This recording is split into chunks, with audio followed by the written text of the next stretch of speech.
If you look closely at the spacecraft that have left Earth over the past half-century, you will see familiar shapes and designs recurring over and over again. Generally, you will see a rocket, the shroud, and finally the blunt body aeroshell that brings a payload through the atmosphere. The reason the shape of the aeroshell has changed little over the years can be summed up in one word: physics. When a spacecraft enters the atmosphere of a planetary body, physical forces like drag, pressure, and heating affect the craft. Because the basic blunt body shape works so well to combat the physics of entry, descent, and landing, it has remained the gold standard for decades. But in order to fit into the rocket shroud, aeroshells have to be relatively small. Even the largest aeroshell ever designed specifically for the Curiosity rover is too small to accomplish many of the goals researchers want to achieve on Mars. Worse yet, it's as large as we can build and still fit into existing rocket shrouds.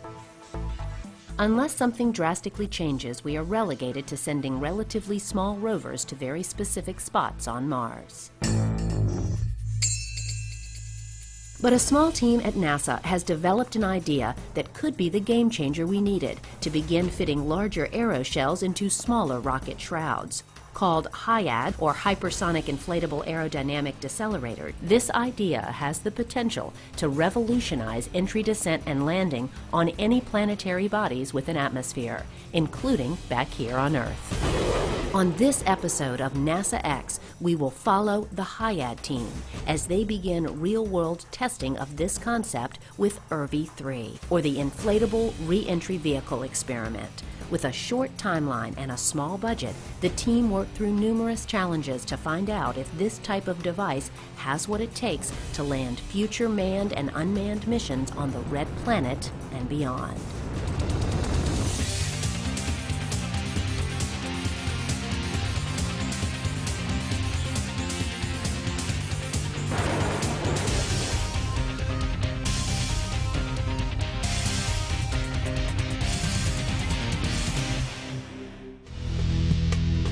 Control room scenes like this one are a common sight for those of us who have followed past NASA missions.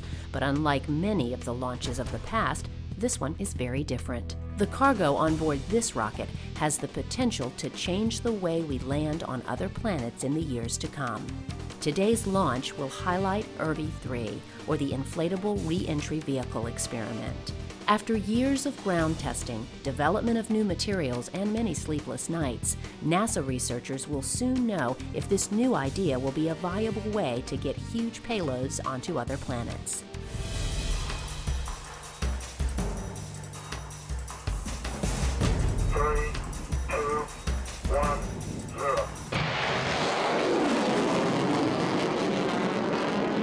The reason the IRVE-3 test is so significant is because getting payloads to a planet like Mars is very difficult.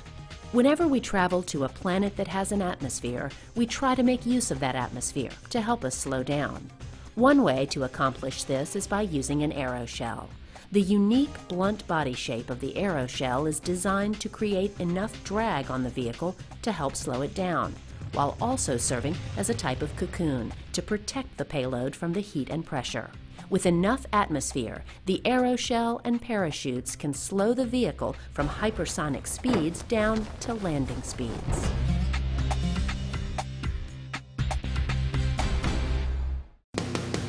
One problem we face on Mars is that the instruments engineers pack inside the rocket shroud are generally very heavy.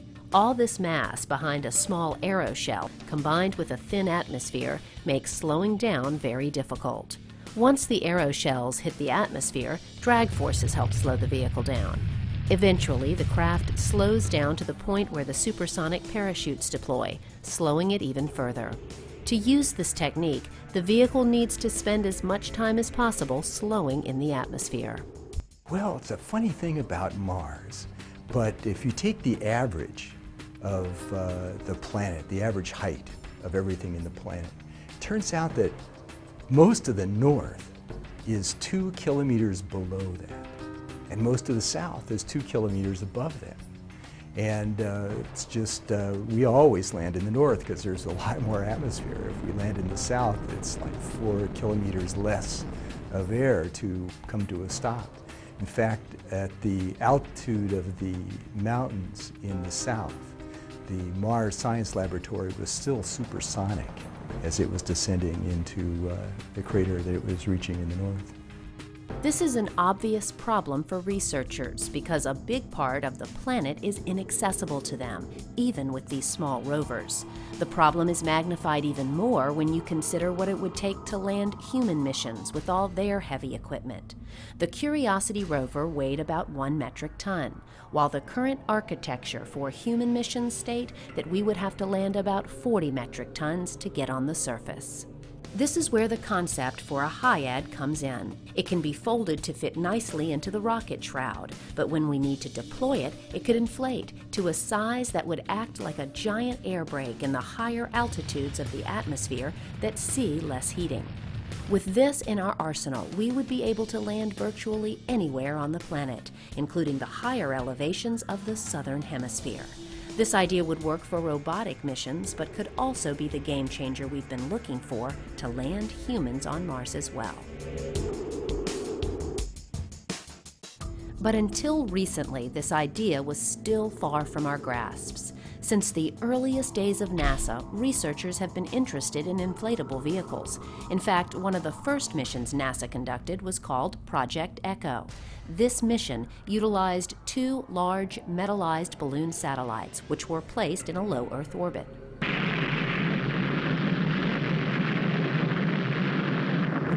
But Echo 1 and 2 were designed to stay in space and not be subjected to re-entry pressures. So after a number of years in space, both balloons finally came back into the atmosphere, burning up on re-entry. The next big push for the inflatable ideas came up again as NASA researchers began considering landing the Viking landers on Mars in 1976. Early testing was promising, but these designs were also not meant to take the stress of entry. Rather, they would deploy after the worst of entry had already taken place. After lengthy study, researchers decided to use supersonic parachutes instead of inflatables, which meant that these unique designs were once again sidelined. One clear result of the testing during that time showed that the materials of the day lagged behind what would be necessary to handle the stresses of entry, descent, and landing. As the mid-2000s rolled along, NASA researchers believed that materials had advanced to the point where they were now both strong and heat-resistant enough to be able to take the stresses related to EDL. One of the first at NASA to begin testing this hypothesis was NASA Langley's Dr. Neil Cheatwood. Along with a small group of engineers, Dr. Cheatwood began thinking about how current materials could be used to create large aeroshells. Their elegant and seemingly simple idea was to build large inflatable aeroshells to get really heavy payloads down to areas that would have previously been impossible.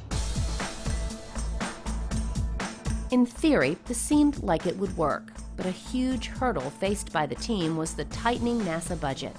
With a project budget that wouldn't be enough to even buy an economy car, the team began testing.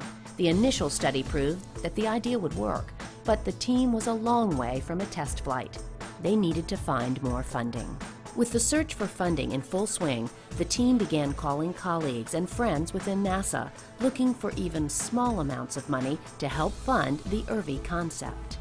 I was able, over the next few years, to still find chunks of money here and there. And I used to drive my project manager crazy. I would show up with a new number and say, here's another JO, and he's like, well, how much is on this? I'm like, $762. And that's actually a number. That's true. That's the smallest one I gave him. But then it got a little easier to get 50,000 here or 100,000 here, and it started kind of coming together. Of course, one of the biggest expenditures that the team faced would be acquiring an actual rocket to launch the experiment. Cheatwood found a solution for this after visiting NASA Wallops rocket range. That first IRVE that we attempted was actually on the smallest rocket we could get. And we ended up there because I had this little bit of money, and I was going to go up to Delaware and sell a contractor on the idea of building us an article. And on the way, I stopped at Wallops flight facility. And they're like, well, we have 1 or 2 tech demo flights a year. They're like, suppose we just let you have one of those missions. I'm like, okay. With a rocket in hand and a little more funding, the first IRVE test was finally a go to proceed. The team worked tirelessly for more than a year to prepare the first test, and as the rocket fired, hopes were high. But shortly after the rocket left the ground, a malfunction occurred, which did not allow IRVE to deploy. Unfortunately, that first flight, we had an anomaly with the launch vehicle. So we launched it, but we never came out of it. But at the time, I was serving as the hypersonics project scientist, and the principal investigator for that project said, you know, I believe in your concept, let's refly. And that was huge, because whereas I had been, you know, for the previous 4 or 5 years cobbling together any money I could get, here we basically had the design finished, we thought it was going to work, and we had somebody that's willing to just say, all right, you think it's going to cost $5 million? Here's $5 million, let's do it. The team quickly began working on the next IRVE test, which was called IRVE-2. They now had enough funding to move forward, and in short order they developed new flight hardware. If successful, the IRVE-2 test would help provide a baseline for future testing. On August 17, 2009, IRVE-2 launched from the Wallops Flight Facility. After the failure of the last test, tensions were high for this flight. The data began streaming back. IRVE-2 had deployed and was feeding valuable information back to the team. Immediately after IRVE-2 launched, then the hypersonics project said, let's do an IRVE-3. And this time, let's go to the biggest rocket they've got in their standard arsenal. Let's see what kind of heating we can get out of it. And my objective was really to go order of magnitude higher in heating. So we didn't increase the size, because remember, if you increase your size, you're going to decelerate at higher altitude. The higher the altitude, fewer molecules are going to hit you, and so you won't get as high heating. So we kept it the same diameter, but we increased the payload weight. We increased it by a factor of 2. Actually, ultimately, it was more than a factor of 2. And then we had a lot more energy from the rocket, so we went to a much higher altitude, about twice the altitude. That combination meant we were going to see about an order of magnitude higher heating on this next one.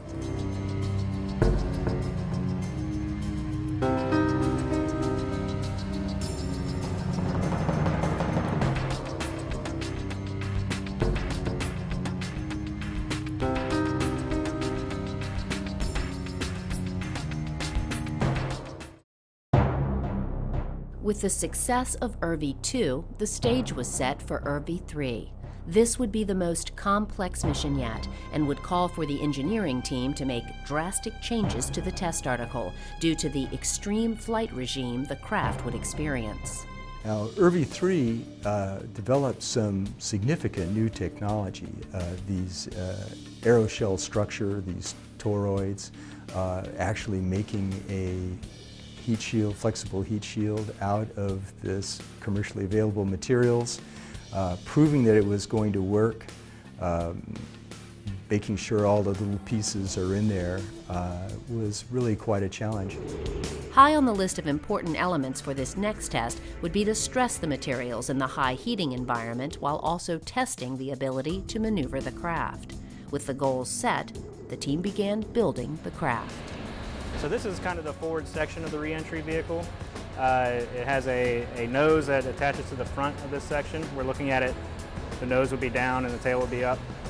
This is the section that interfaces with our inflatable aeroshell, and it also houses the inflation system. And the segment above it is the CG offset mechanism, which shifts the center of gravity of the vehicle to allow it to create lift on re-entry. And on top of this would be 2 other segments, a telemetry module and a NIAC segment, an attitude control system. One of the most interesting aspects of this craft would be in how the team would be able to maneuver it once it came through the atmosphere. Unlike a craft like the space shuttle that has wings and can be steered, IRVE-3 would have to be maneuvered by shifting the center of gravity.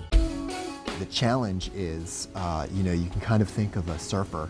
He kind of shifts his weight back and forth on a board and guides himself down the wave. Well, when we're falling in from space, we're hitting the atmosphere very, very quickly.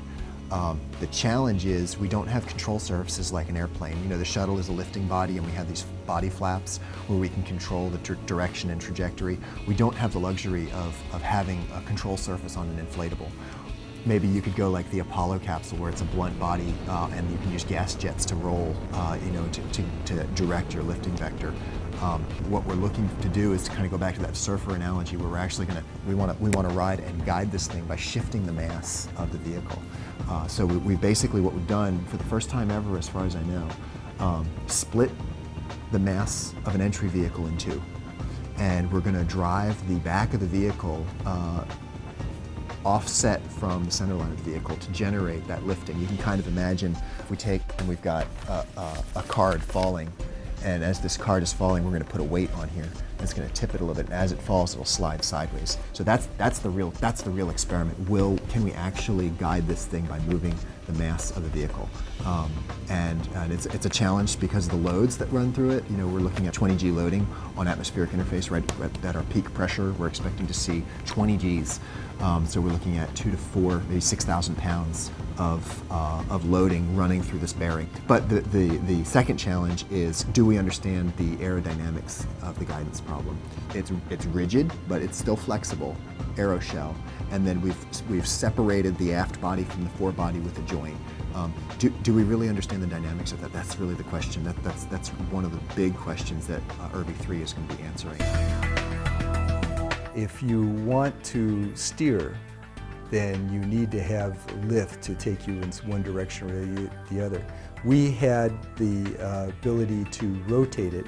We just weren't using that capability, but if you were to imagine coming into Mars and we're entering the atmosphere and we know that we're going to, say, go a little long compared to the original planned target, then we could turn it over and have that lift pull us down. Or if we're to the left, we could steer it over and make it pull us to the right. So that's something everybody wants to have. And a Mars Science Laboratory, the center of gravity was offset from the center of pressure. Each piece was carefully assembled, and then it was time to ship it out to NASA Wallops for the flight test.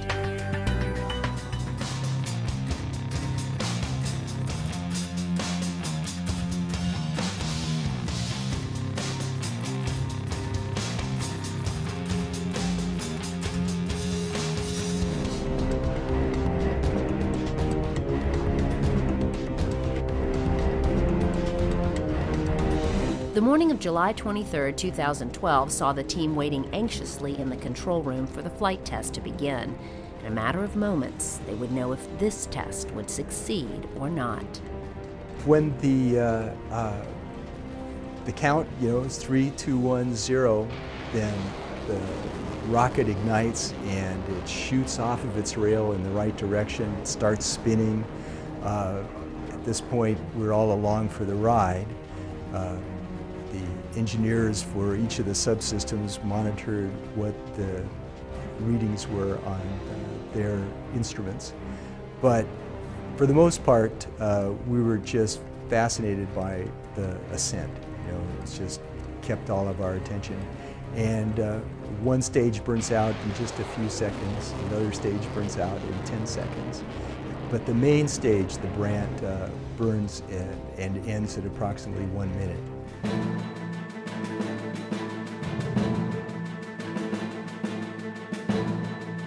Initial data began streaming in.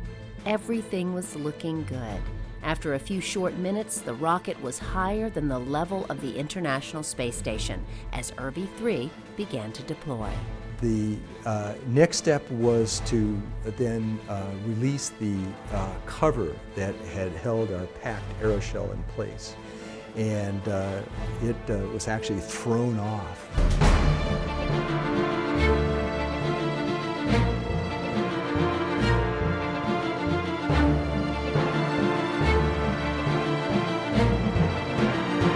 About 7:09, IRVE was straight cutting.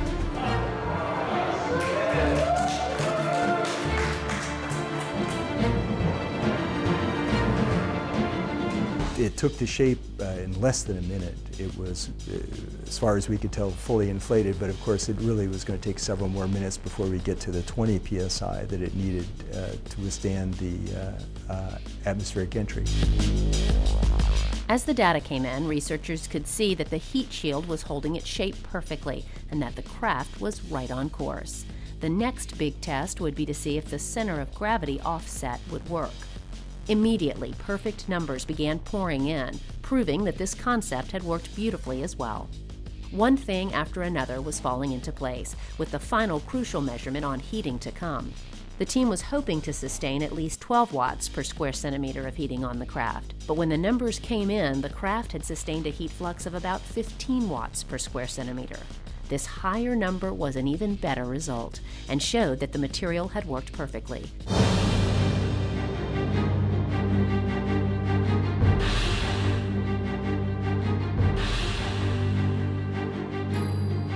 By the time the craft splashed down, the team already knew that IRVE-3 had far exceeded their expectation and had proven that this concept could work effectively. All the systems worked. We inflated to the right level, CG offset shifted to where we needed. We had all the cameras with beautiful video of the Earth, and we could clearly see the edge of the perimeter of the back shell, which is what we wanted to be able to see with the cameras. All the instruments seemed to work great. We saw a good heat pulse, went right through it like it was not even there. So everything looked good. So what is the next step? The team is now working on a concept to develop a larger version of a HIAD called HART, or the High Energy Atmospheric Reentry Test. This mission would release from the International Space Station and would carry down materials that previously would have been released and burned up in the atmosphere. One huge benefit of the HART mission would be that its shape and size would be very similar to what may be expected at a Mars mission. This concept would be coming back from station, so entering at 7.5 kilometers a second, just like we were talking about at Mars. It would be bringing in anywhere from 3.5 to 5 metric tons, just like we were talking about at Mars. It would be between 8 and 10 meters in diameter, that actual HIAD, just like we were talking about at Mars. And we'll see heating of 25, 30, maybe higher, 35, 40 watts. So it's a very similar environment to Mars for that application. So we can do this flight test from station for a very reasonable cost. And it demonstrates an ability to bring larger volumes and masses down from station than we currently have. And it demonstrates that we could do this mission at Mars. With a successful HART mission, researchers feel that they may have enough information and knowledge to proceed for the ultimate goal, which would mean seeing a HIAD at Mars. I believe in the technology, and I think if somebody wanted to give me a budget and say get us to Mars with humans in 2020, I think we could get there. On this technology, I can't speak for other technologies, but no, I think we could get there. If nothing else, the IRVE tests prove what can happen when a lot of smart individuals are given the opportunity to test conventional wisdom and reach for a difficult goal. And because of their efforts, it's conceivable that the idea that began as almost an afterthought may someday be the preferred method of delivering human explorers to Mars and beyond.